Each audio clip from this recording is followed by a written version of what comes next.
Hare Rama, Hare Rama,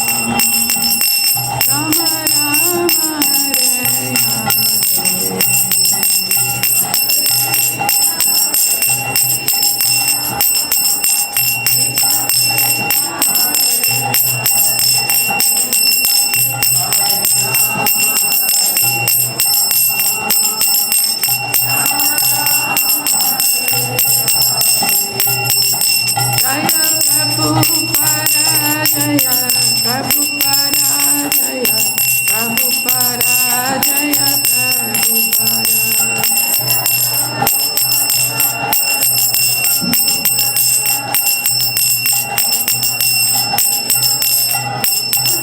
Jaya Jaya Prabhupada, Prabhupada, Prabhupada Jaya Prabhupada.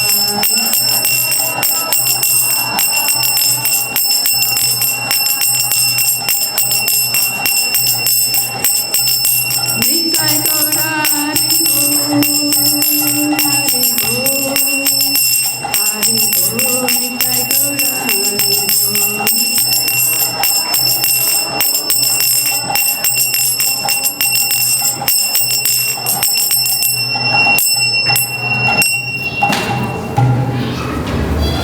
Jai Vishnupad Paramahamsa Parivrajacacharya Stota Sat Shri Srimad His Divine Grace A.C. Bhaktivedanta Swami Srila Prabhupada Ki Jai.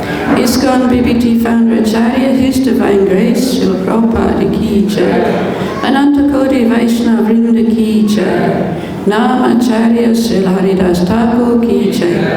Prem se kaho Shri Krishna Chaitanya Prabhu Nityananda Shri Advaita Gadadhara Srivasadi Gaura Bhakta Vrinda Ki Jai. Shri Shri Radha Krishna Gopa Gopinath Shama Kund Radha Kund Giri Govardhan Ki Jai. Braj Bhumi Vrindavan Dhama Ki Jai. Navadvip Mayapur Dhama Ki Jai. Jagannath Puri Dhama Ki Jai. Ganga Mayi Ki Jai. Yamuna Mayi Ki Jai. Bhakti Devi Ki Jai. Tulsi Maharani Ki Jai. Samaveta Bhakta Vrinda Ki Jai. Go Premanandi Hare. All glories to the assembled devotees, Hare Krishna. All glories to the assembled devotees, Hare Krishna. All glories to the assembled devotees, Hare Krishna. All glories to Shri Sri Guru and Shri Garanga. All glories to Srila Prabhupada. Om Namo Bhagavate Vasudevaya. Om Namo Bhagavate Vasudevaya. Om Namo Bhagavate Vasudevaya. Hare Krishna. Welcome to today's class. Thank you for coming. Thank you for being here. Today we're reading from Srimad Bhagavad-Gita as it is, chapter number 7, entitled Knowledge of the Absolute, and text number 12. Ye caiva sāttvikā bhāvā rājasās tāmasāś ye matta eveti viddhi ahaṁ teṣu mayi. Ye caiva sāttvikā bhāvā rājasās tāmasāś ye matta eveti viddhi ahaṁ teṣu mayi. Ye caiva sāttvikā bhāvā rājasās tāmasāś ye matta eveti viddhi ahaṁ teṣu mayi.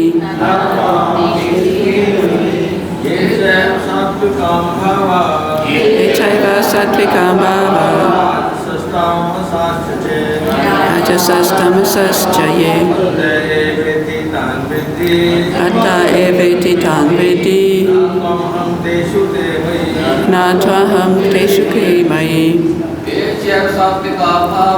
Ye caiva sāttvikā bhāvā rājasās tāmasāś ye matta eveti viddhi ahaṁ teṣu mayi. Ye caiva sāttvikā bhāvā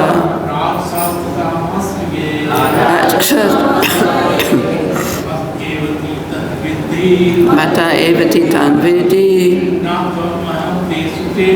ahaṁ teṣu te mayi. Caiva sāttvikā bhāvā,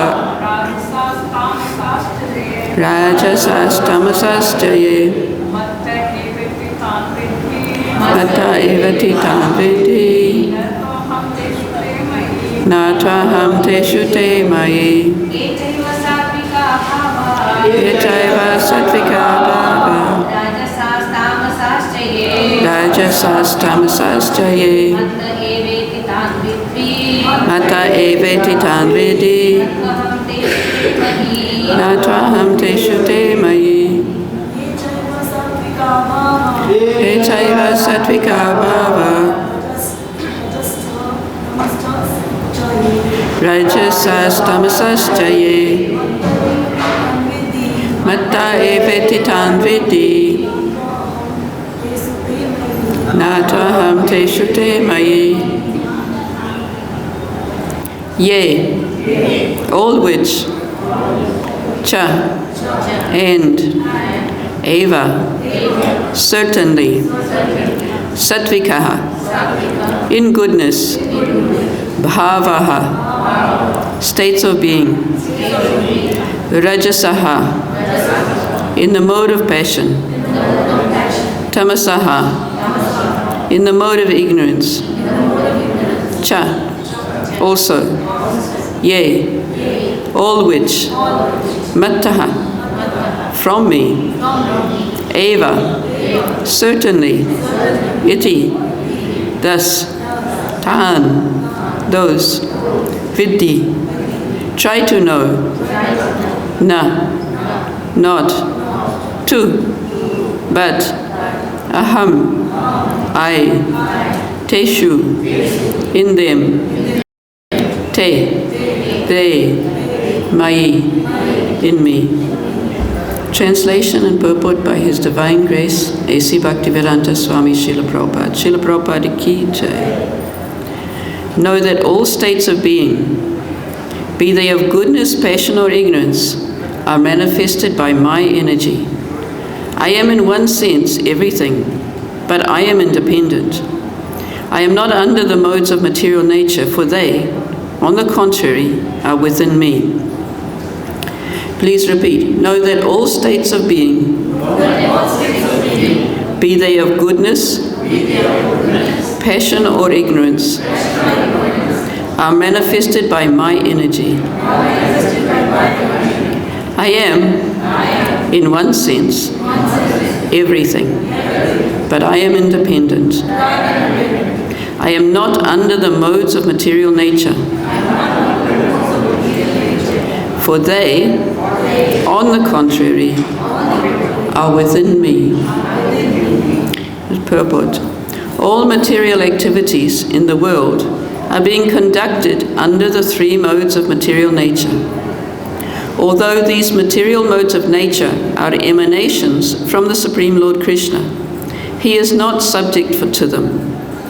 For instance, under the state laws, one may be punished, but the king, the lawmaker, is not subject to that law. Similarly, all the modes of material nature, goodness, passion, and ignorance, are emanations from the Supreme Lord Krishna. But Krishna is not subject to material nature. Therefore, He is nirguna, which means that these gunas or modes, although issuing from Him, do not affect Him. That is one of the special characteristics of Bhagavan, or the Supreme Personality of Godhead. Om Jnanatirmirandasya Vinanjana Shalakaya Chakshurunmeritam Yena Tasmai Sri Gurave Namaha Sri Chaitanya Manobhistam Stapitam Yena Bhutale Sayam Rupa Kadamayam Dadati Smapadantikam Vandeyaham Sri Guruhu Sri Bhuta Padakamalam Sri Gurun Vaisnavam Sri Rupam Sahagrijatam Sahagana Raghunatam Vitam Tam Sajivam Sadvaitam Savadutam Parijana Sahitam Krishna Shri Radha Krishna Padam Sahagana Lalita Shri Vishakam Vitamscha. Hey Krishna Karuna Sindhu Dina Bandhu Jagatpate Gopesha Gopika Kanta Radha Kanta Namastate Tapta Kanchana Gaurangi Radhe Vrindavaneshwari Vrishabhana Sate Devi Pranamami Hari Priye Vancha Kalpatarubhyascha Kripa Sindhubhya Evacha Patitanam Pavanebhyo Vaishnavebhyo Namo Namaha Nama Om Vishnu Padaya Krishna Prestaya Bhutale Srimati Bhakti-vedanta Swamini Namane Namaste Saraswati Devi Gauravani Pracharane Nirvishesa Shunyavadi Paschatya Desha Dharane Jai Shri Krishna Chaitanya Prabhu Nityananda Shri Advaita Gadadhara Srivasadi Gaura Bhakta Vrinda Hare Krishna Krishna Krishna Hare Hare Hare Rama Rama Rama Hare Hare. Chapter 7, Text 12. Ye caiva sāttvikā bhāvā rājasās tāmasāś ye matta eveti tan viddhi na ahaṁ teṣu te mayi. Know that all states of being, be they of goodness, passion or ignorance, are manifested by my energy. I am in one sense everything, but I am independent. I am not under the modes of material nature, for they, on the contrary, are within me. So when I was listening to this morning's Bhagavatam class, it struck me that it was a very similar subject matter. In this morning's class, it said, King Indra said, your transcendental form, a manifestation of pure goodness, is undisturbed by change, shining with knowledge and devoid of passion and ignorance. In you does not exist the mighty flow of the modes of material nature, which is based on illusion and ignorance. So here, where we are in the Bhagavad-Gita, Krishna is explaining himself. And these middle 6 chapters of the Bhagavad-Gita, starting from chapter 7 and going through to chapter 12, are said to be about bhakti. The first 6 chapters are about karma. They're about how to engage in activities. And when you read Bhagavad-Gita, especially with Srila Prabhupada's purports, it's about karma yoga, acting in Krishna consciousness. The last 6 chapters are about jnana. They're about jnana that we need to know in order to be fixed in bhakti-yoga, in devotional service. Because without jnana, we will continue to perform offenses, nama-aparads, because we need to know Krishna properly. Otherwise, we'll be continuing offenses. So these middle 6 chapters are said to be about bhakti. It used to really puzzle me, if this is all about bhakti, why does Krishna start by telling us how great he is and how he's the cause of everything, how he produces everything? And in these verses that we've just gone through, Krishna has described how he's also the essence of everything. But this is essential, and we'll go through a little bit how Bhaktivinoda Thakur also approaches teaching us about the holy name. He also starts by teaching us about Krishna Tattva, so that we know who Krishna is. Because we can't fully surrender to him, we can't fully have faith in him until we understand his position as being distinct and not like anyone else in the entire material and spiritual worlds. So in a summary, I'm reading a summary from Gauranga Darshan Prabhu. He says, in the first 6 chapters, the living entity has been described as non-material spirit soul, capable of elevating himself to self-realization by different types of yoga. At the end of chapter 6, it was clearly stated that concentrating the mind upon Krishna, Madgatenantaratmana, or Krishna consciousness, is the highest form of yoga.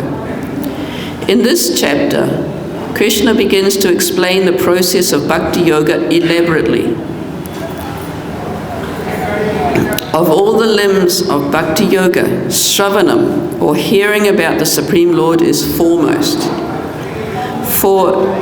by which one can know in full the absolute truth, the living entities, material nature, and their manifestations. So in the first verse in the 7th chapter is a verse that of all the verses, Srila Prabhupada spoke on the most. Verse number 7.1, Maya Saktamana Partha Yogam Yunjan Man Asrayaha Asamsayam Samagram Mam Yata Gyasyasi Chatrunu. This fact is repeated.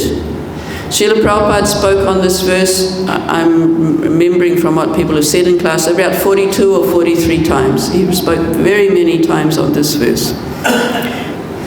Krishna says, "O Arjuna, please hear how by taking shelter of me, by practicing bhakti-yoga, with mind attached to me, you can know me in full, free from doubts."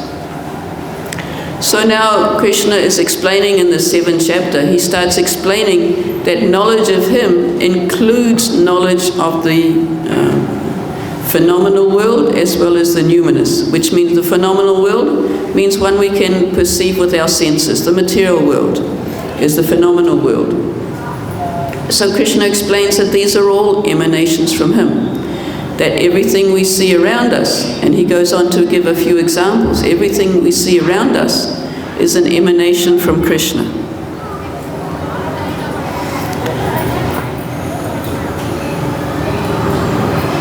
Krishna says he will explain jnanam and vijnanam. So jnanam is this knowledge of the material world and of the spiritual world. And vijnanam means realized knowledge. It means we have to act once we start achieving this knowledge. So Krishna says he's the source of Bhumir Apu Nalo Vayu Kamano Badu Evacha Ahankara Itayaman Bina Prakriti Astada. The 5 gross elements and the 3 subtle elements. And then he goes on to say, and I think verse number 8, in verse number 4, Krishna says, I produce water. In verse number 8, Krishna says that this water that I produce, the essence of it, the taste of it, is me. So Krishna is not only the cause and the source of everything in the material world, he's also the essence of it, the principle by which we understand what it is, and by which we are maintained. He said, I'm the taste of water, the light of the sun and the moon. These are things that we cannot live without. So Krishna is saying that whatever maintains us, actually he is the cause, he is the creator, and he's the essence of it. I'm the taste of water, the light of the sun and the moon, the syllable Om in the Vedic mantras. So the syllable Om represents Krishna, and it begins most of the mantras that are used in the Vedas. I am the sound and ether, the ability in man, the fragrance of the earth, the heat and fire, the life of all that lives, the austerity of all ascetics, the original seed of all existences, the intelligence of the intelligence, the prowess of all powerful men. So we can't do anything ourselves. By ourselves, we have no power, no potency. So we have to realize this before we will be able to come to bhakti-yoga. And now,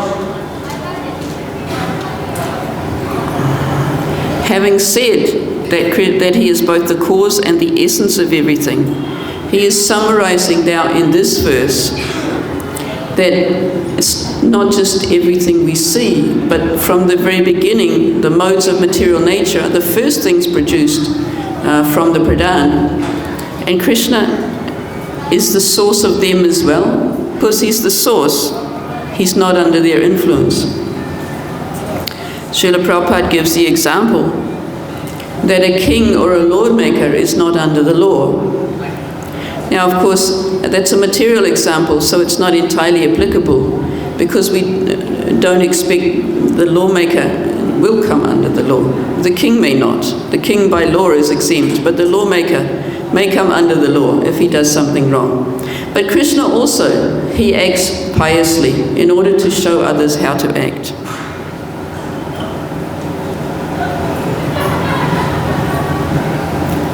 So the following verse goes on to explain our problem. Because if we really know that Krishna is the source of everything, the essence of everything, then we think, oh, Krishna is great, we should surrender to him. But we don't. And this next verse is going to tell us all about that.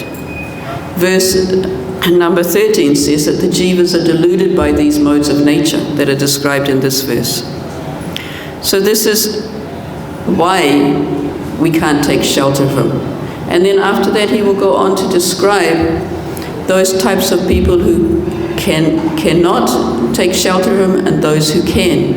And the different levels of bhakti. The beginning level of bhakti, those who are distressed, in search of wealth, who are inquisitive and who are wise, they're not pure bhaktas. They're jnana mishra bhaktas, or the last one, the wise, is the first one's a karma mishra bhaktas and the last one is a jnana mishra bhakta. So they're mixed bhaktas, but they're approaching the Supreme Lord. So therefore Krishna says they're very dear to me. They're pious souls. And he places, he's quite attached to them, even though they come with some material motive. Because by coming to him, they will become purified. Okay, so what I wanted to do was talk a little bit about these modes, because we come to Krishna consciousness, we take up Krishna consciousness, and we hope that by taking up Krishna consciousness we will become free from the modes of nature. But Lord Kapila in the 3rd canto, he describes devotional service in the different modes. When we begin devotional service, we're not free from the modes, and these modes are affecting us. So when we come to devotional service, we're instructed first to take up the chanting of Hare Krishna. So we begin by Shravanam, Kirtanam, Smaranam. So Shravanam, we listen, we first, we have a little faith, we come to see the sadhu, we take shelter of the sadhu and we listen to him, and he asks us to take up devotional service. So on his instruction we're taking up devotional service, but we're not pure devotees. We're chanting under his instruction, and we're doing some service under his instruction. And by this we can progress and become purified. So this entry stage of devotional service is very much affected by the modes of nature. And when we come to wanting to improve our devotional service, then we can look at these modes of nature and the descriptions in the Bhagavad-Gita, and we can try and improve ourselves. Got that on here. So chapter 14 is specifically about the modes of nature, but the other chapters also.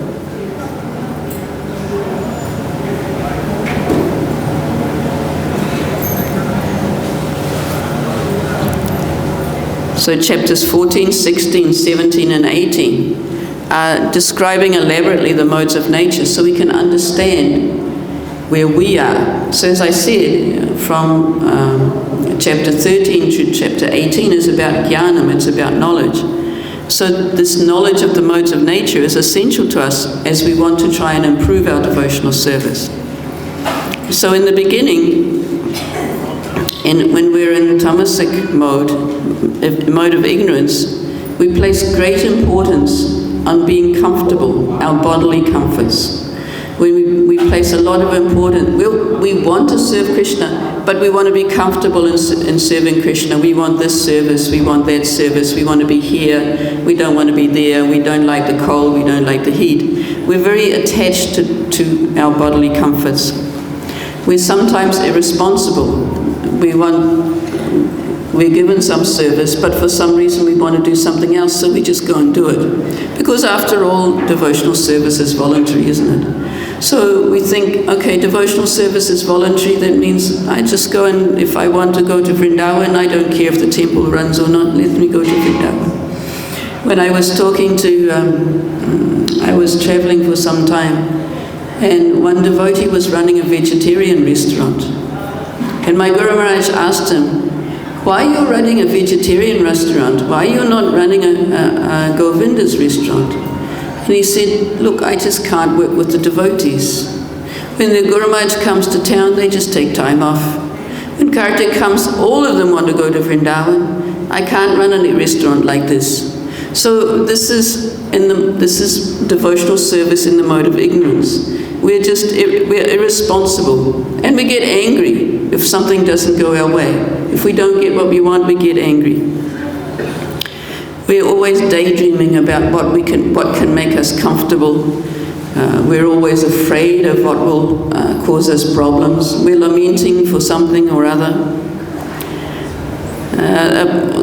A symptom of the mode of ignorance is considering irreligion to be religion, which means that we're attached to certain things that we used to do before, and we keep doing them, even though they're not actually prescribed by our spiritual master, by Srila Prabhupada, or the process. But we're attached, so we keep doing them. So in the mode of passion, and then we start to think we're very good. We get a little pride and envy. We see someone else doing well and we want to show that we're doing better. We're attached to possessions. When people give us things, we expect them to give us more. We don't want anyone to take things away from us. We're happy when we're successful and distressed when we fail. We give up prescribed duties. We think we're above all the prescribed duties, we can give them up. And we cannot distinguish what is religion and what is irreligion. So on the way to coming towards better quality of devotional service, we come up to the mode of goodness. Mode of goodness, I remember one class when my Guru Maharaj says, so you're all in the mode of goodness now because you're sitting and listening. You're trying to learn. This is the mode of goodness. But this may not last. As soon as you go out the door, you may engage in some other mode. So in the mode of goodness, peaceful, non-envious, compassionate, free from attachment, pride and ego, determination and steadiness in devotional service, discriminating what to do, what not to do, under scriptural direction, performing one's prescribed duties that are given to us by Krishna consciousness. Our service is unbreakable. We're fixed in service, fully engaged in Krishna consciousness, seeing all other living entities as eternal parts and parcels of Krishna, performing duties solely for the satisfaction of Krishna and the spiritual master, and serving Krishna and the spiritual master.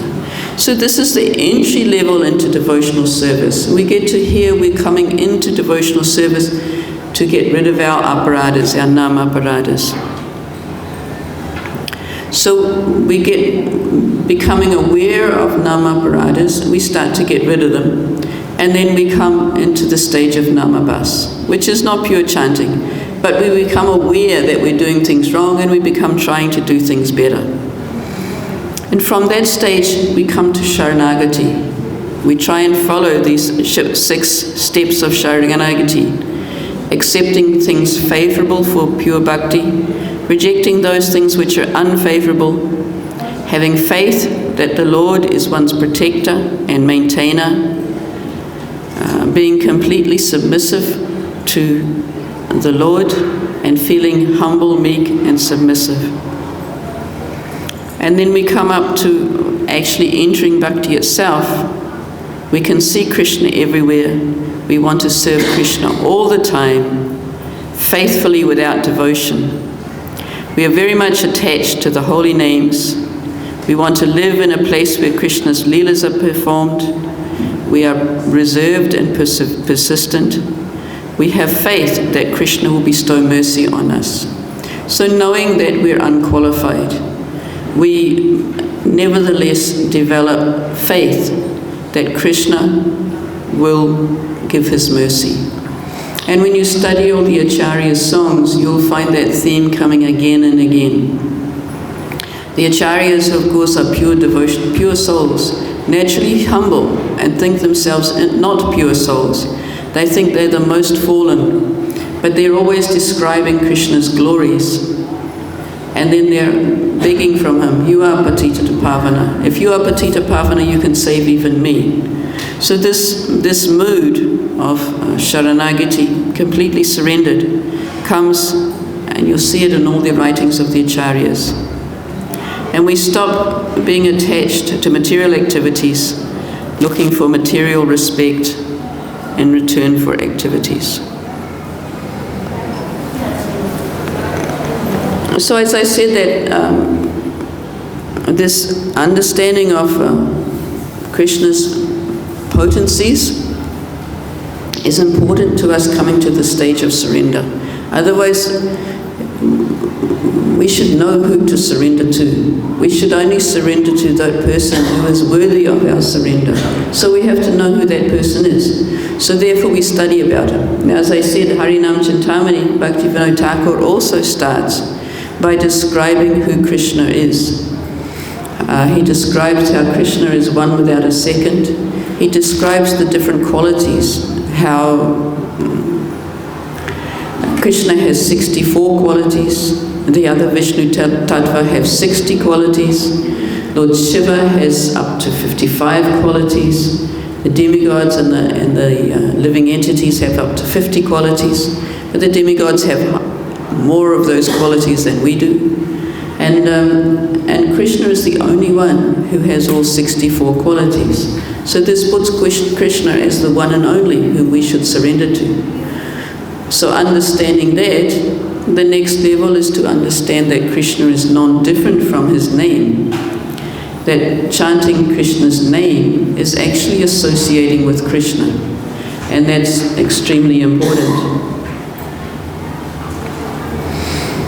And then from there on, once we understand that tattva of who Krishna is, and that his name is non-different from us, Bhaktivinoda Thakur describes the process of pure chanting, the process of namabhas, which is near pure chanting, and the process of chanting in aparad.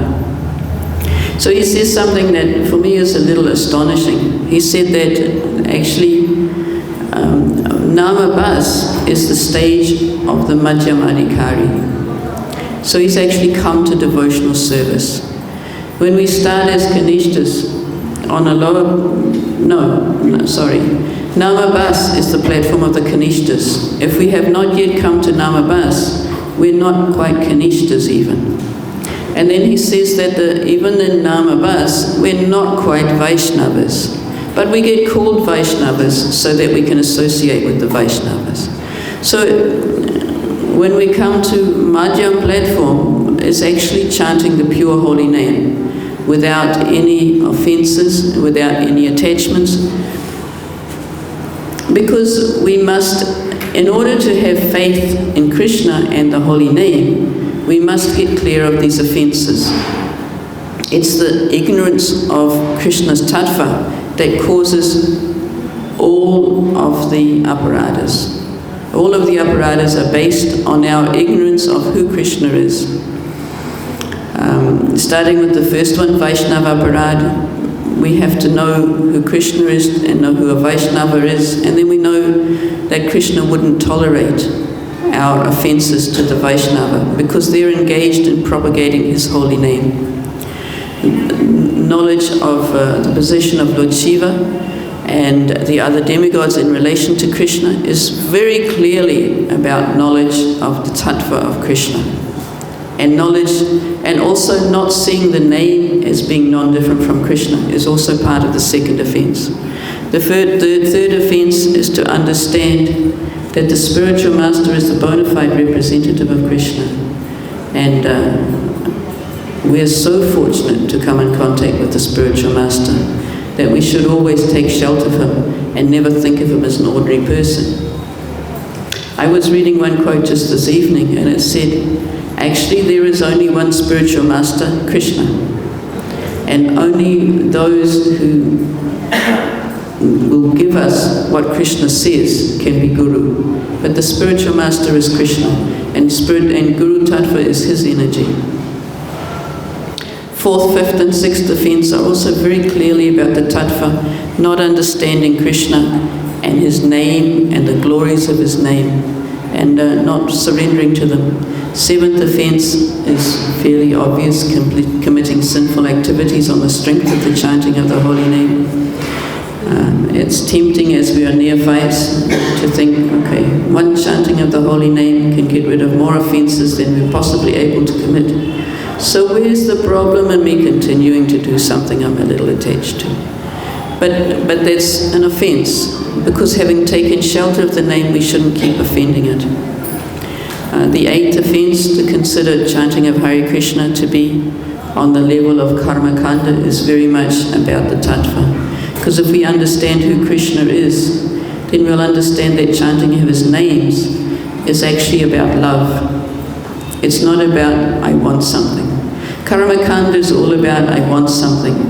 I will do something in order to get something. And chanting of Hare Krishna is never ever like that. Although for the neophytes they sometimes mistake it. Giving knowledge of the holy name to the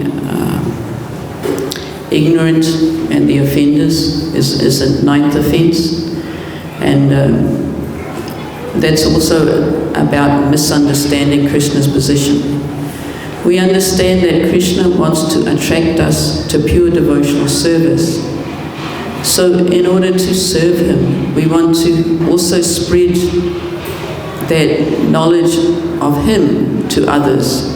But people must be receptive to it. Otherwise, they will simply offend. Prabhupada gives the example that if you give pearls to a swine, they will simply grind them into dust. If you give fine cloth to a monkey, they will tear it to pieces. So we have to be respectful of the holy name. We try and find those who are interested. And Bhaktivinoda Thakur gives us the remedy by which we can produce faith in the people, so that then they will take to the holy name. And that is by street sankirtan. He says this is the way that we will give faith to the faithless. And if we go around on street sankirtan, it's a very good way of getting rid of this ninth offense. Then people will develop some piety, some agyat sukriti, and eventually they will come to becoming interested. Of course, Krishna says to those who are envious, I cast them into life after life, into lower and lower and lower species. That doesn't mean they don't have a chance to become devotees. And some of them do, by the mercy of pure devotees like Narada Muni. Narada Muni even saved someone like Mrgari the hunter, who was brought up by his father to not just to kill animals, as a hunter does. A hunter will trap animals and kill them, take their hides, sell their hides and make money. But he was brought up by his father to actually torture the animals. And he was brought up with such tamasic qualities. But Narada Muni took mercy on him and tried to and described to him what it would be like because of the effects of what he'd been doing all of his life. And by the influence of the association of the devotee, not simply by the instruction. So we have to understand it's not by us giving some instruction to somebody. We see something doing something wrong, we say we're going to be like Narada Muni and we're going to give them success in life. No, it doesn't work like that. It's by the association of the pure devotees. So by the association of Narada Muni, Mrgari the hunter, he surrendered and says, what do I do now? Narada Muni says, take a hut by the river, grow tulsi, you and your wife, you just stay there and chant. And Mrgari says, well, how will I maintain myself? Narada Muni says, don't worry about that. the Lord will take care. And Mrigarī, by the fortune of his association with Narad Muni, accepted that. I mean, most of us wouldn't. If we're told just to go and sit and chant and don't worry about where you're going to live or what you're going to eat, most of us will be trying to make plans. Oh, where am I going to get my prasadam? I need a blanket, it's getting cold. Most of us will be making so many plans to get comfortable. But Mrigarī the hunter, even though he'd been so much in the mode of ignorance, he didn't start making plans. He accepted what Narad Muni told him. He sat down by the river and started chanting with his wife, serving Tulsi Maharani. And all the villagers heard about this change in Mrigarī the hunter, and they came and donated so many things. And that was so much so that when Narad Muni came back, Mrigarī says, look, can you give me less? I don't need so much stuff. So this is the mercy of the pure devotee. We can, even the faithless can be given the little bit of piety to come to devotional service eventually. And the 10th offense is to not have complete faith in the chanting of the holy name, even after understanding so many instructions on this matter. And then Bhaktivinoda Thakur goes on to describe different types of inattention, distraction, laziness, attachment to other things.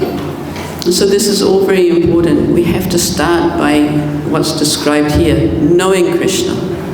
We start by knowing Krishna. We know our position as a part and parcel of Krishna. We're also come from Krishna. Krishna is also the cause of all of us. So we know that. We know He's our cause, He's our maintainer, He's our protector. We can surrender to Him and become His servant. We can serve Him. We can know the material world is another one of His energies, and because it's one of His energies, then we can simply use it in His service. We don't need to try and work out what else to do with it, we just use it in His service. So in that way, by knowing Krishna and going through this slightly philosophical section of the Bhagavad-Gita, we can come to devotional service, we can purify our intentions, and get rid of our aparadhas. We can come from tamasic and rajasic modes up to the mode of goodness. Get rid of our aparadhas, start chanting purely, and start to do things for Krishna's pleasure alone. So I'll stop here and ask if there are any questions from today's class. If anyone wants to add anything, please do so.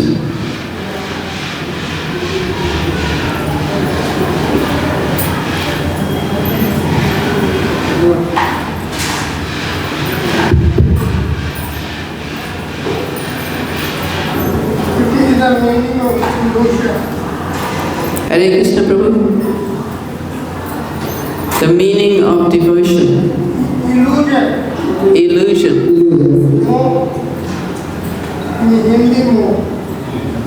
Huh? Illusion in Hindi is called moha.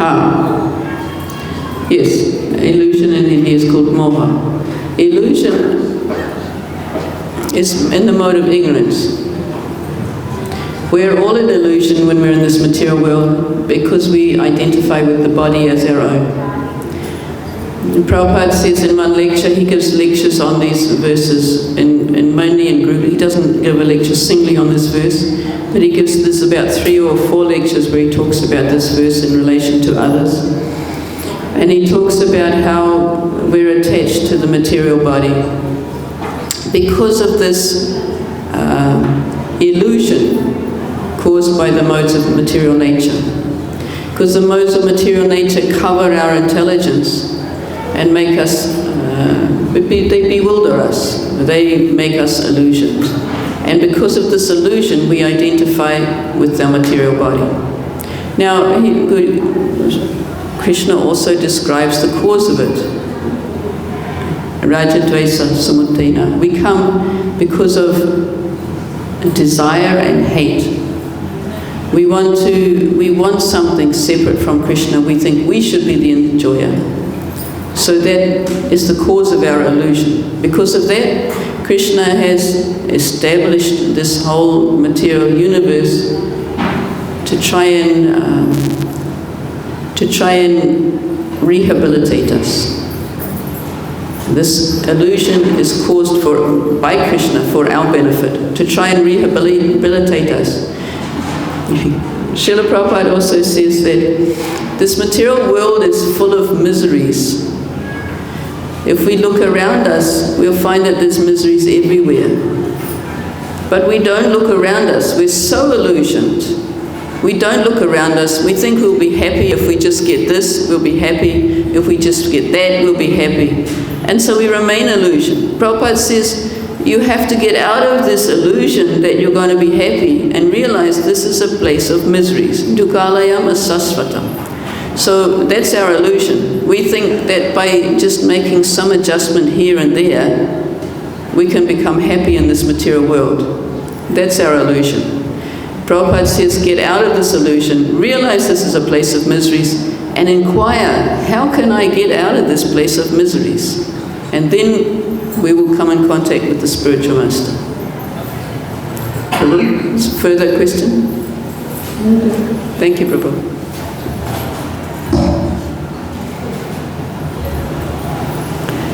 Any other questions or comments? Hare Krishna, at the back, Prabhu.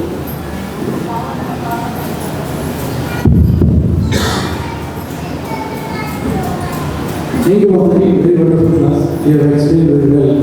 And I just want to know a little bit more about the sāttvikāḥ. You have told something that who has some little faith is called the sāttvikāḥ. Then what are the symptoms of mattaḥ and then uttama, please? Yeah, so the acharyas explain that it's very simplified to call it kanishta, madhyam and uttamadhikari. It's not such a clear distinction. It's actually a gradual progression. And they say that within that there are very neophyte devotees, kanishta. Like if you go into the temple in an arti time, you'll find these pious people coming to see Krishna, and they see no one but Krishna, and they'll push you and shove you and get you out of the way.